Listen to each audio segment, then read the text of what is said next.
오늘 우리 성가대 남자분들이 7분이나 쓰셨네요. Magnificent Seven. 여러분 제가 설교한 지가 꽤 오래된 것 같아요. 지난 3주 동안 제가 수련회도 가고 또 우리 교회에서도 수련회가 있었고 또 지난주에는 제가 사우틀랜드에 있었던 그 치유 세미나와 치유 집회에 통역을 하고 또 거기서 또 주일날 설교 3번 하고 아주 혹사를 당하고 왔습니다. 그 최종천 목사님이시라는 그 치유를 이제 그 가르치시고 또 치유 집회를 하시는 목사님을 한국에서 모셔와 가지고 치유 집회와 또 그 치유 사역을 교회에 세워주시기 위한 그런 세미나가 있었는데요. 제가 사역을 한 30년 넘게 했거든요. 근데 이 목사님 같이 강력하게 치유의 은사가 드러나는 분을 제가 보지를 못했어요. 그래서 아마 이 치유를 받기 위해 나온 사람, 제가 옆에서 이제 붙어서 통역을 했는데 한 70~80%가 그 자리에서 치유를 받는 것 같았어요. 너무나 놀랍고 목, 디스크, 골반, 무릎, 귀 안 들리고 냄새 못 맡고 막 여기 날파리 날아다니는 그 눈에 있는 것부터 시작해가지고 굉장히 놀라운 그런 하나님의 치유를 제가 보고 경험했는데 정말 그 목사님이 전하시는 메시지는 너무나 간단해요. 우리는 복음을 선포해야 하고 복음을 선포하기 위해서 주님께서 우리에게 주신 약속은 예수님이 치유하신다는 것, 그것이에요. 그런데 정말 너무나 그 많은 분들이 치유를 받으면서 그 놀라움을 금할 길이 없었고 제 마음이 막 너무나 벅차올라서 목사님한테 꼭 저희 교회를 좀 와주셔야 되겠다고 그랬는데 너무 바쁘셔갖고 오시게 되면 아마 10월 달쯤 오시게 될 것 같아요. 그런데 정말 너무나 귀한 사역을 하고 있고 또 단지 우리가 치유를 받는다는 기대뿐만 아니라 그 우리 교회에서도 이런 치유의 사역이 세워지고 그 사역과 동행해서 우리의 전도가 더욱더 풍성해지지 않을까라는 기대를 가지고 제가 준비하면서 기도하게 되었습니다. 여러분들도 위에서 기억하시고 기도해 주셨으면 정말 좋겠습니다. 우리가 이제 그 사순절의 막바지에 들어섰습니다. 그죠? 그래서 이제 다음 주가 종려주일이 되고 그 다음 주는 부활주일입니다. 그래서 정말 나는 이 부활주일을 바라보면서 내가 얼마나 신실하고 간절한 마음으로 주님을 사모하며 주께 나아가고 있는지 우리가 돌아봐야 한다고 생각합니다. 오늘은 부싯돌 같은 얼굴이라는 제목을 가지고 여러분과 은혜를 나누기 원합니다. 제가 제 아들 제다의 자랑을 좀 하려고 얘가 지지난주에 이제 학교에서 봄방학이 돼가지고 집에 왔는데 목요일날 밤에 왔는데 금요일날 제가 이제 그 GCC에서 하는 그 수련회를 이제 위에서 떠나는 날이었어요. 그래서 내가 야, 너 왔는데 아빠는 수련회 간다. 미안하다. 그랬더니 아빠 나 같이 가도 돼? 그러는 거예요. 그래서 야, 금 같은 봄방학인데 친구들하고 놀아. 그랬더니 아니 나 아빠 수련하는 거 같이 가고 싶어. 그래서 제가 데리고 갔다 왔죠. 그리고 나서 또 이제 돌아와서 그 다음 주말이 우리 교회 수련회 아니었습니까? 그리고 얘는 이제 수련회 끝나면 그 다음 날 아침 학교 가야 되는데 저한테 그러는 거예요. 아빠 우리 그 수련회 교회에서 하는 거 우리 중고등부에서 내가 어떻게 섬길 수 있을까? 뭐 선생을 하든 찬양을 돕든 뭐라든지 하고 싶어. 그래서 그래 라빈 전도사한테 내가 물어볼게. 그렇게 얘기를 하고 있는데 그 이제 유초동부에서 그 강사가 설교 끝나고 찬양도 해주기로 했는데 좀 벅차다고 찬양할 사람을 좀 찾는데 제다이가 하면 어떻습니까? 그래서 내가 물어봤죠. 제다이 너 여기서 필요하다는데 찬양 좀 도와줄래? 그러니까 오케이. 그리고 이제 찬양을 도와주고 그래서 참 그 일주일이라는 짧은 방학인데 양 위켄드를 이제 그 수련회에다가 쓰고 기쁜 마음으로 섬겨주는 모습이 저는 참 고마웠어요. 그리고 나서 이제 제가 수련회 이제 그 사우스랜드 여기 이제 치유 세미나와 집회를 갔다 오고 그 다음 날 제자한테 연락 왔어요. 아빠 어땠어? 그러면서 거기서 하나님이 어떤 일을 했는지 어떤 사역이 일어난지 좀 자세히 좀 말해줄 수 있어? 너무 궁금해. 그러는 거예요. 그래서 참 고맙다. 하나님이 하시는 일에 이렇게 마음이 있고 그 일에 동참하기 원하는 일이 참 고맙다. 그런 생각이 들었어요. 주님이 주시는 마음이라고 생각해요. 여러분 우리가 우리의 마음을 주님을 향하게 해야 됩니다. 세상에서 일어나는 일들, 크고 작은 일들이 우리의 시선을 주님 밖으로 돌려놓을 수 있습니다. 그죠? 그러나 그럴 때마다 우리가 의도적으로 자발적으로 그 시선을 주님만을 향하게 해야 하는 겁니다. 예, 이거는 우스운 얘기지만 저희 와이프가 저한테 가끔 그럽니다. 예배 보고 와서 그 집사님 보셨어? 오늘 되게 예쁘게 하고 오셨던데. 그러면 난 딴 여자는 안 보여. 난 너만 보잖아. 딴 여자가 어떻게 생겼는지 나한테 물어보지 마. 난 너만 보여. 예, 제가 점수를 따려고 시선을 다른 데다 주면 우리 마음이 다른 데로 향하는 겁니다. 나는 정말 나의 시선이 주님을 향하고 있는지, 주님을 바라보고 있는지. 우리가 읽은 본문은 예언적으로 예수님께서 십자가에 가시는 길에 어떠한 고초를 당하실까를 지금 이사야가 예언하고 있습니다. 그러나 그 고초를 당하실 것을 아시면서도 예수님께서는 그것을 주저하지 않고 마다하지 않고 하나님께 순종하고 기뻐하는 마음으로 자기의 얼굴을 부싯돌같이 하여 예루살렘을 향했다고 말하고 있습니다. 그래서 누가복음 9장에도 보면은 누가가 그 똑같은 이야기를 합니다. 누가복음 9장에 보면 예수님께서 얼굴을 예루살렘으로 향하게 하셨다는 이야기를 합니다. 뺨을 때리고 침을 뱉고 수염을 뽑고 등에는 채찍질을 맞는 고난이, 그 엄청난 고초가 예수님을 기다리고 있지만 그러나 예수님은 그것을 두려워하지 않고 마다하지 않고 하나님을 의지함으로 그 십자가를 향해서 나아갔다고 고백하고 있는 것입니다. 그래서 오늘 읽은 이 말씀, 예수님의 마음을 우리가 보면서 우리가 이것을 통해서 무엇을 배울 수 있을까? 그리고 나는 정말 어떠한 마음과 어떠한 결심으로 예수님을 바라보고 있는지 우리가 생각해보는 그런 시간이 되기를 원합니다. 제일 첫 번째 보면 4절에 보면 주 여호와께서 학자들의 혀를 내게 주사 나로 곤고한 자를 어떻게 도와줄 줄 알게 하시고 아침마다 깨우시되 이렇게 말하고 있습니다. 나로 하여금 곤고한 자를 도와주도록 나에게 학문을 알게 하는 혀를 주셨다고 말씀하고 있습니다. 우리가 결국에는 가장 의미 있고 가장 가치 있는 것은 하늘나라의 복음을 전하는 것이고 하늘나라의 복음을 통해서 믿지 않던 자들이 예수님의 그 구원을 붙잡고 하나님의 자녀가 되는 것, 그것을 위해 쓰임받는 것이 가장 의미 있고 가치 있는 일이라는 것을 성경은 말하고 있습니다. 예수님께서도 시가성에 들어가셨을 때에 그 사마리아 여인과의 대화를 통해서 그녀의 삶을 완전히 뒤바꿔 놓으신 후에 제자들이 음식을 먹으러 갈 때 음식을 거부합니다. 나는 너희들이 알지 못하는 다른 음식이 있다. 그랬더니 제자들이 그 음식이 도대체 뭡니까? 그랬더니 나의 음식은 나를 보내신 이의 뜻을 행하는 것이라고 말하고 있습니다.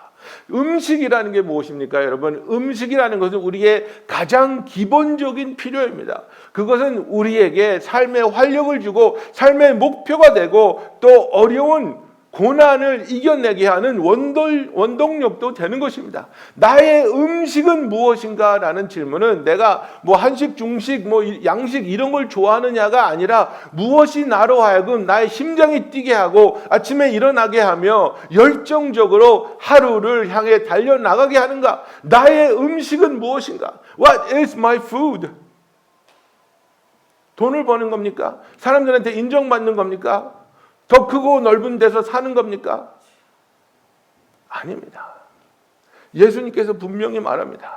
나의 음식은 나를 보내신 이의 그 뜻을 행하는 것이라고 말하고 있습니다. 우리가 영원히 이것이 헤어지지 않고 변하지 않고 항상 빛나는 그 모습으로 우리에게 가치를 부여하는 것은 하나님의 뜻을 순종하고 하나님이 기뻐하시고 사모하시는 그 열매를 맺는 것이 바로 우리에게 가장 소중한 일이라는 것을 기억하는 저와 여러분이 되기를 원합니다.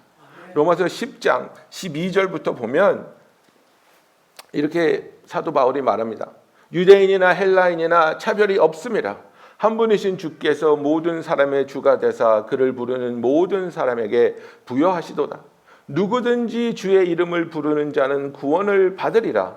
그런즉 그들이 믿지 아니하는 일을 어찌 부르리요? 듣지도 못한 일을 어찌 믿으리요? 전파하는 자가 없이 어찌 들으리요? 보내심을 받지 아니하였으면 어찌 전파하리요? 기록된 바 아름답도다 좋은 소식을 전하는 자들의 발이여 함과 같으니라 하고 말하고 있습니다.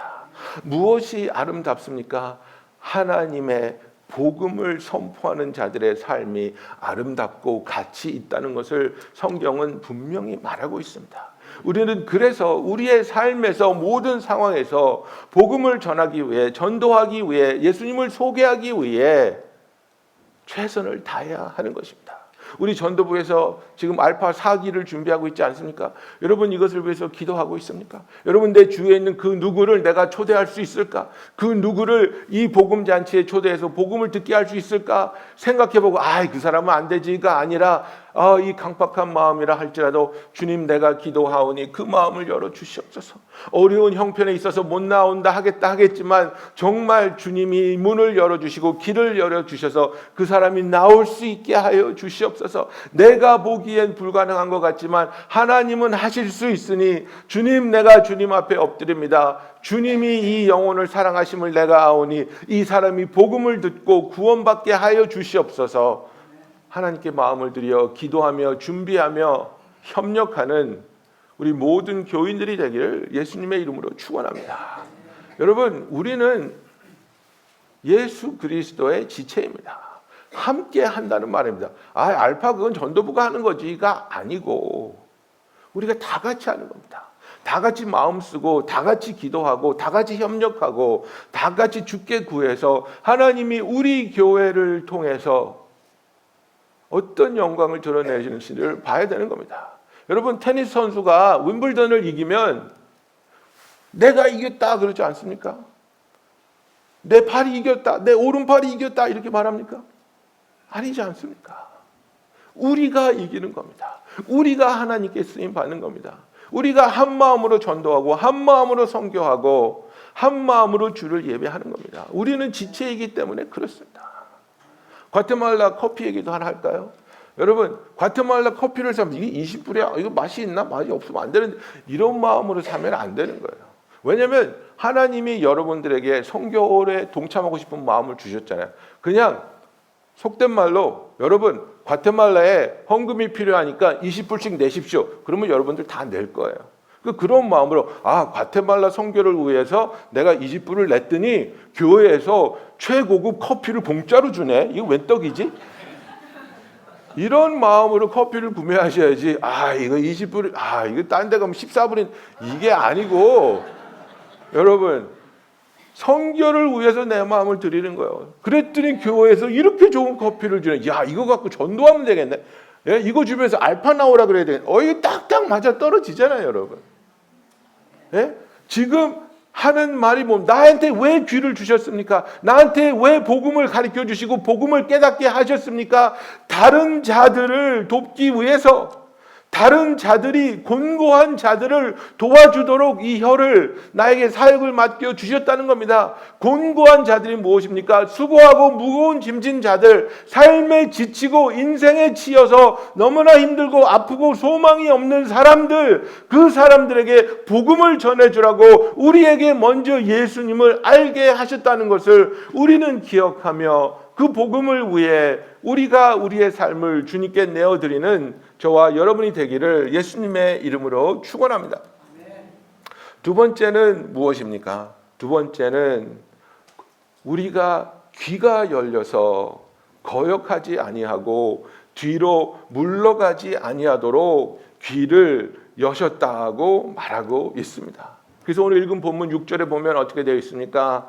나를 때리는 자들에게 내 등을 맡기며 나의 수염을 뽑는 자들에게 나의 뺨을 맡기며 모욕과 침뱉음을 당하여도 내 얼굴을 가리지 아니하였느니라고 말하고 있습니다. 여러분, 우리가 신앙생활을 하면서 하나님의 사역을, 하나님의 일에 동참하겠다고 하시는 분들 중에서 가장 많이 드러나는 오해와 착각이 있습니다. 그게 뭐냐면 이게 쉬워야 된다는 생각입니다. 이게 왜 어렵지? 이거 하나님의 일을 하려고 그랬는데 왜 어렵지? 왜 애가 아프지? 왜 직장 상사가 나를 갈구지? 왜 내 와이프하고 싸웠지?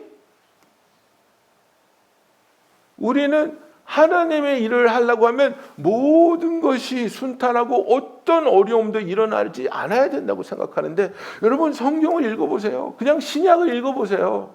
얼마나 많은 어려움이 사도 바울에게 있었습니까? 얼마나 험난한 일들이 일어났습니까? 예수 그리스도의 12명의 제자 중에서 자연사로 죽은 사람은 요한밖에 없습니다. 다 험난한 삶을 살았습니다. 어려움과 시험을 뚫고 나갔습니다. 마귀는 우리가 하나님의 일에 동참하는 것을 절대로 내버려 두지 않습니다. 여러분, 수련회도 마찬가지입니다. 수련회 가려고 그러는데 내 사업토에서 물 터지는 거고요. 수련회 가려고 그러는데 애가 배기도가 되는 거고요. 수련회 가기 전에 아침에 남편하고 싸우는 거예요. 그거를 가볍게 생각하지 마세요. 아, 이게 마귀가 나를 지금 디스커리지 시키려고 이런 일을 하는구나. 제가 그 영어덜트 사역을 오래 했기 때문에 너무나 많이 들었어요. 목사님, 수련회 가려고 등록했는데 애가 배기도예요. 애가 알레르기가 났어요. 못 가겠어요. 그냥 와. 애가 더 안 좋아지면 내가 밤에라도 911 불러서 데리고 갈 테니까 와봐. 기도하고 와봐.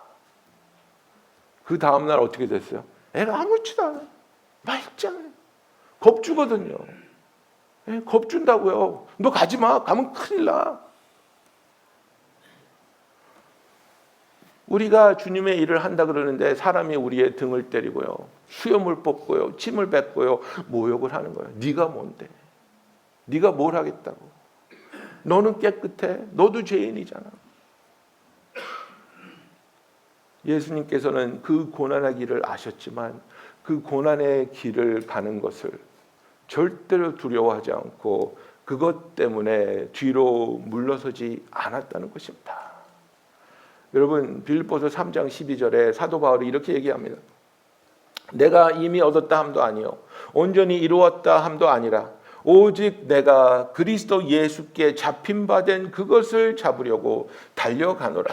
형제들아, 나는 아직 내가 잡은 줄로 여기지 아니하고 오직 한 일, 즉 뒤에 있는 것은 잊어버리고 앞에 있는 것을 잡으려고 표대를 향하여 그리스도 예수 안에서 하나님이 위에서 부르신 부름의 상을 위하여 달려가노라고 말하고 있습니다. 여러분, 그렇습니다. 우리는 표대를 향해 달려가는 삶을 살아야 되는데 정말 중요한 게 무엇입니까? 내가 올바른 표대를 향해 달려가고 있냐, 이것입니다. 나는 과연 올바른 표대를 향해 달려가고 있는가? 아니면 내가 표대라고 생각한 그것을 향해서 달려갔는데 거기에 도착해 봤더니 아, 이거 아닌데요? 여기 아닌데요? 잘못 오셨는데요? 얼마나 허무합니까? 얼마나 안타깝습니까? 나의 젊음을 다 바쳐서 나의 혼신을 다해서 이것이 촛대라고 생각하며 갔는데 거기에 도착해서 보니까 이것이 의미 있고 가치 있는 일이 아니라면 여러분 어떻게 하시겠습니까? 아무리 내 청춘을 돌려달라고 소리질러 봤자 지나간 청춘은 돌아오지 않습니다. 여러분, 우리는 한평생이 주어집니다. 죽었다가 다시 살아나고 다시 살 수 있는 그런 삶이 윤화가 아닙니다. 하나님께서 우리에게 한평생을 주셨습니다. 그것이 50년이 될 수 있고 70년이 될 수 있고 100년도 될 수 있지만 그것이 언제인지 우리는 모르지 않습니까? 그러면 내가 한평생을 사는데 얼마 살지 모르지만 그 한평생을 너무나도 소중하게 의미 있고 가치 있는 것을 위해서 살아야 되지 않겠느냐 이겁니다. 제가 에리 목사하고 대화를 하면서 에리가 나한테 그런 얘기를 합니다.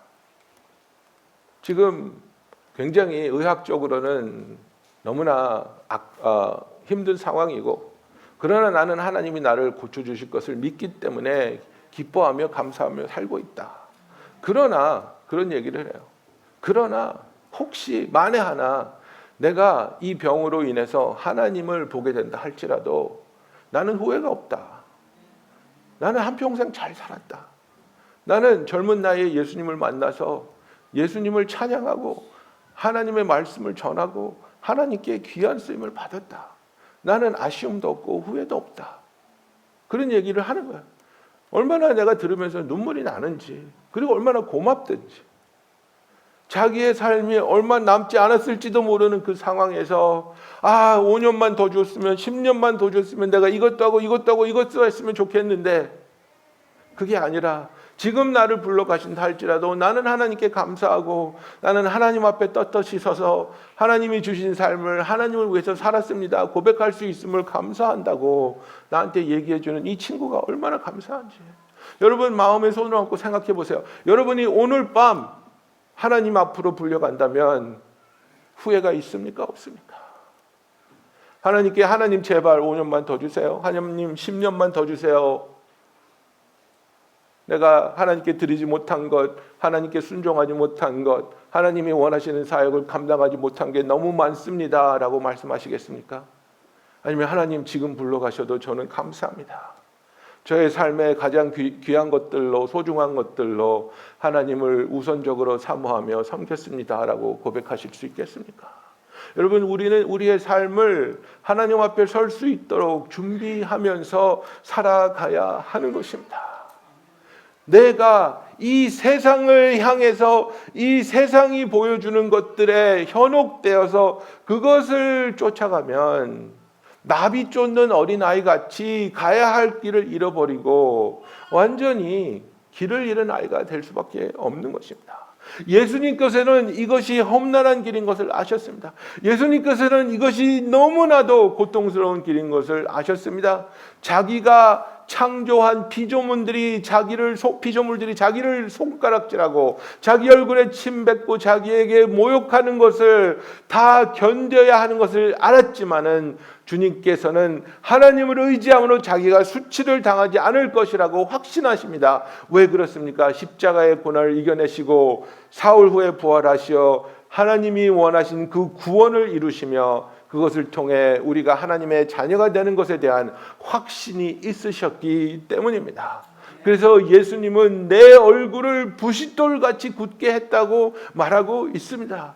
부싯돌은 가장 강한 돌 중에 하나입니다. 칼로 부싯돌을 치면 스파크가 일어납니다. 그죠? 아시지 않습니까? 부싯돌을 이렇게 하면 불 붙이지 않습니까? 그래서 그 부싯돌같이, 그러니까 우리나라 말로 하면 얼굴에 철판을 깔았다는 겁니다. 얼굴에 철판을 깔았는데 그것이 나쁜 짓 하면서 네가 뭐라 하든 난 내 이익을 챙길 거야 하는 철판을 까는 게 아니라 나는 하나님을 위해서 하나님이 정해주신 길을 하나님께 순종하며 나아갈 때 그 어떤 어려움도 그 어떤 아픔도 그 어떤 수치도 내가 가야 할 길을 막지 못하겠다는 결심을 이야기하고 있는 겁니다. 여러분 우리는 이 세상에서 크고 작은 것 타협할 수 있습니다.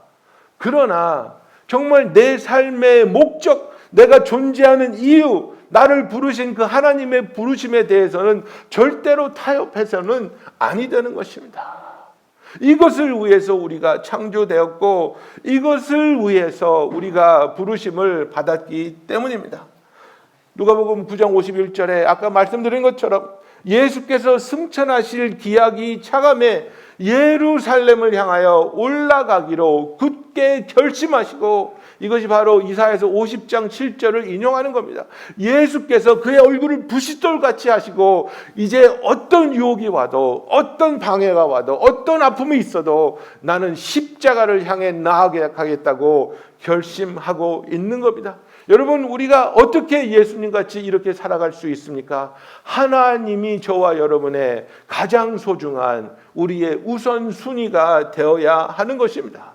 여러분, 우리가 남는 시간으로 남는 기력으로 짬이 날 때, 쉴 수 있을 때 하나님을 섬기겠다고 생각하면 절대로 그분을 섬길 수 있는 기회와 시간과 여력이 있지 않습니다.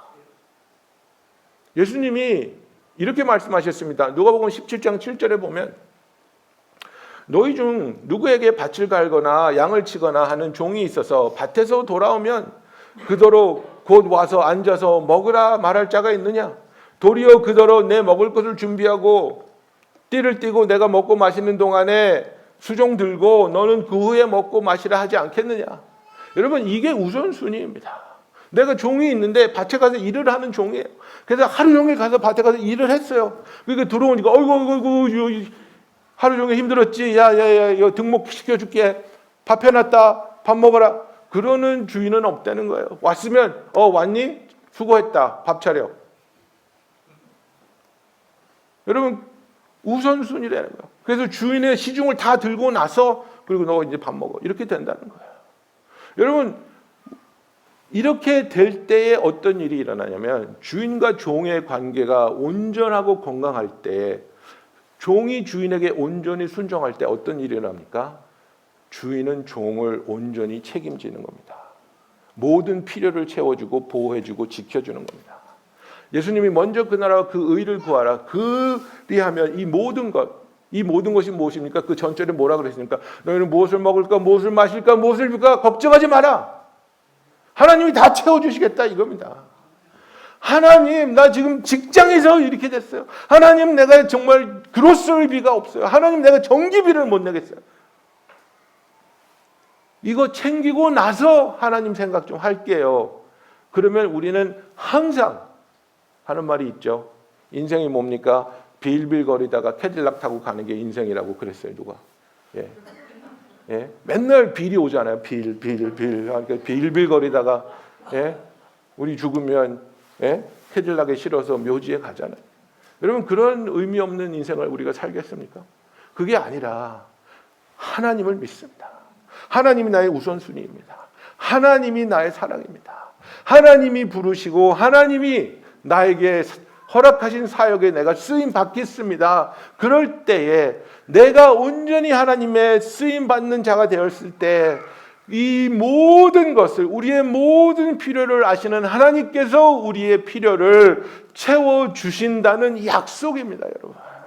이 세상에 무엇을 먹을까, 무엇을 입을까, 무엇을 마실까 거기에 매여서 걱정에 사로잡힌 삶을 사는 것이 아니라 그런 것들로부터 자유한 삶을 살기 원하는 자는 먼저 그 나라와 그 의를 구하라고 성경은 우리에게 말하고 있는 것입니다. 누가복음 9장에 보면 예수님께서 이제 예루살렘을 향해 나아가기로 마음을 결심한 후에 사람들이 와서 제자가 되겠다고 말하는데 그 제자가 되는 것이 그들의 우선순위가 아닙니다. 그래서 62절부터 보면 57절부터 보면 이렇게 되어 있습니다. 길 가실 때 어떤 사람이 여짜오되 어디로 가시든지 나는 따르리이다. 예수께서 이르시되 여우도 굴이 있고 공중에 새도 집이 있을 때 인자는 머리 둘 곳이 없도다 하시고. 무슨 말입니까? 이 사람은 험난한 삶을, 길에서의 삶을 살아야 돼요. 나는 못 따라가겠습니다. 이겁니다. 또 다른 사람에게 나를 따르라 하시니 그가 이르되 먼저 가서 나의 아버지를 장사하게 허락하옵소서. 이르시되 죽은 자들로 자기의 죽은 자들을 장사하게 하고 너는 가서 하나님의 나라를 전파하라 하시고. 굉장히 하드하게 들리죠. 아버지 장사도 못 지내요? 그게 아닙니다. 아버지가 돌아가신 사람은 율법적으로 돌아다니면 안 됩니다.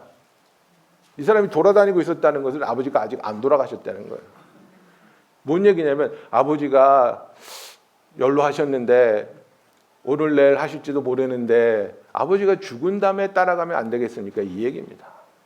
다시 한번 내 할 거 먼저 하고 나서 주님 따르겠습니다. 그러니까 주님이 치아라 마 이러는 겁니다.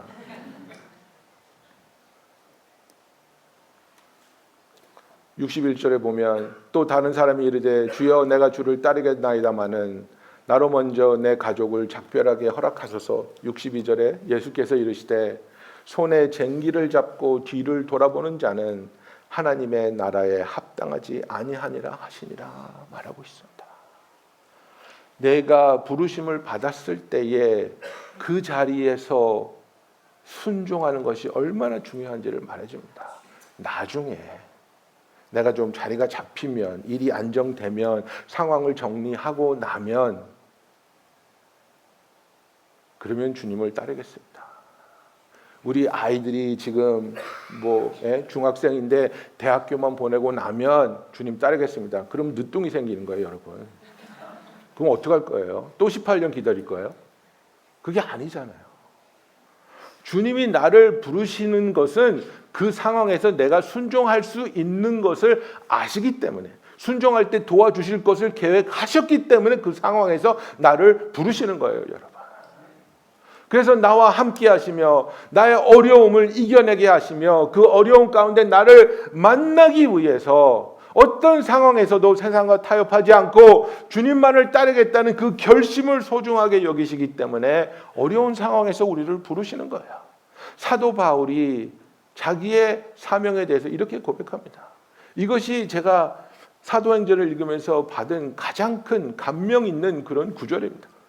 20장 24절에 보면 내가 달려갈 길과 주 예수께 받은 사명 곧 하나님의 은혜의 복음을 증언하는 일을 마치려 하면은 나의 생명조차 조금 더 귀한 것으로 여기지 아니하노라고 말하고 있어요. I count my life worth nothing to me. 내 삶이 나에게 아무것도 아니다. Count it nothing to me. If only I may finish the task that Jesus Christ has given me, the task of proclaiming the gospel. 이렇게 얘기하는 겁니다. 예수님이 나한테 복음을 전하는 사명을 주셨기 때문에 이 복음 전하는 사명을 내가 완수할 수만 있다면 나는 내 생명도 아깝지 않다고 사도 바울이 말하고 있는 겁니다. 이 마음으로 이런 자세로 사역에 임해야 된다고 저는 이 말씀을 통해서 감명을 받았고 이런 결심으로 주님을 섬기기 위해 날마다 노력하며 내 마음을 매일매일 주님께 드리고 있습니다. 주님을 섬기는 것이, 주님과 동행하는 것이 절대로 쉬운 일 아닙니다. 힘듭니다. 아픕니다. 상처도 받습니다. 예, 맞습니다. 예수님은 사랑하는 제자한테 배반도 당하셨습니다. 모든 제자들이 예수님이 잡히는 날 다 도망갔습니다. 예수님을 위해서 싸운 놈들 하나도 없습니다.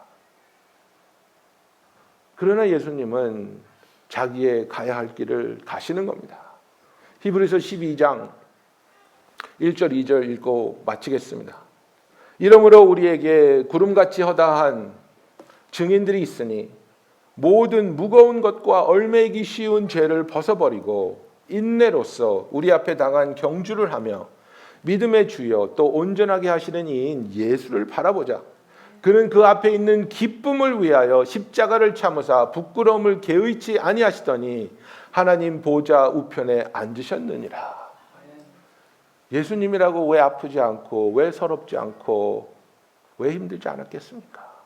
얼마나 힘들었으면 땀이 피가 되도록 겟세마네 동산에서 이 잔을 나에게 옮겨 주십시오라고 기도했겠습니까마는, 그러나 주님의 마지막 기도는 항상 무엇이었습니까? 내 뜻대로 마옵시고 아버지 뜻대로 하시옵소서.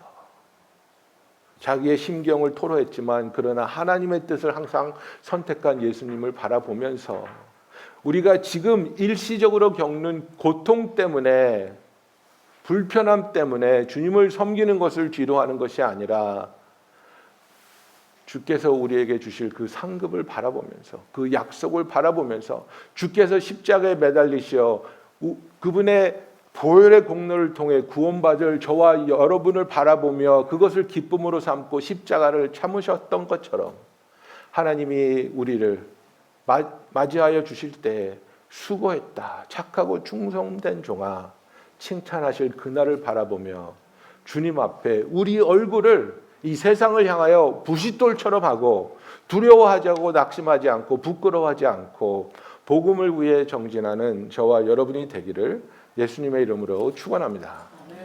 기도하겠습니다.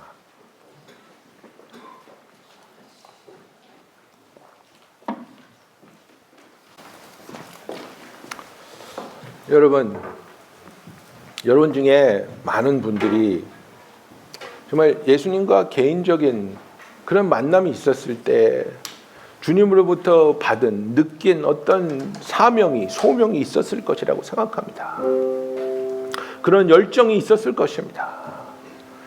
그런데 세월이 지나면서 이것도 해야 되고 저것도 해야 되고 이렇게도 타협하고 저렇게도 지치고 그러면서 그 사명이 그 소명이 흐려지진 않았습니까? 주님 나중에 할게요. 지금은 아닌 것 같아요. 라면서 그것을 내려놓지는 않으셨습니까? 주님의 그 소명을 새롭게 하시기를 원합니다. 주님의 그 사명을 새롭게 붙잡기를 원합니다. 나의 귀를 열어주시고 나의 혀를 깨우쳐 주시어 주님의 가신 길을 따라가게 하신 주님을 바라보며 우리가 뒤로 물러서지 않고 세상과 타협하지 않고 오직 주께서 정하여 주신 그 길을 가게 하여 주시옵소서. 이 시간에 우리 간절하게 신실하게 기도하겠습니다. 사랑의 하나님 아버지 감사합니다. 주께서 우리를 가치 없고 허무한 것을 위해서 구원하여 주신 것이 아니라 영원한 의미와 가치가 있는 사역을 위해 우리를 구원하여 주시고 사명을 주시며 불러주셨음을 믿고 감사드립니다. 우리를 불러주신 그 높은 부르심을 바라보며 그 표대를 향하여 달려가는 우리들이 되게 하여 주시옵소서. 아버지, 세상을 위하여 세상의 것을 얻기 위하여 살다가 남은 시간과 열정으로 주의 사역을 하는 것이 아니라 주님을 사모하며 주께 받은 부르심을 위하여 주님을 섬기는 것이, 예배하는 것이 우리의 우선순위가 되어 주를 바라보며 나아가는 우리들이 되게 하여 주시옵소서. 주님을 사랑하며 주와 동행하며 주를 섬기는 기쁨을 알게 하시고 항상 주의 전에 있으며 주의 전에 있는 것이 우리에게 가장 큰 축복인 것을 매일매일 알게 하여 주시옵소서. 예수님의 이름으로 기도하였습니다. 아멘. 우리 다 같이 자리에 일어나